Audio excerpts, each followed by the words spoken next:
पहले higher secondary school नानिल से आया हूँ, एजुकेशन डिपार्ट से ताल्लुक़ रखता हूँ और जो ये पहली बार हो रहा है इस किस्म की तकरीब सपॉर्ट्स स्टेडियम अनंतनाग में, बहुत ही अच्छा है, बहुत ही अच्छा होंगे इसमें और लाखों लोग तकरीबन होंगे, इसमें हिस्सा ले रहे हैं।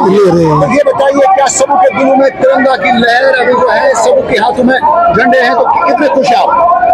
सभी बहुत खुश हैं, सभी बहुत खुश हैं।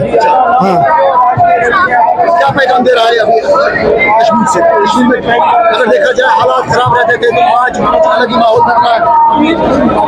तो कश्मीर में अमन से रहना चाहे, अमन बहुत बड़ी चीज़ है।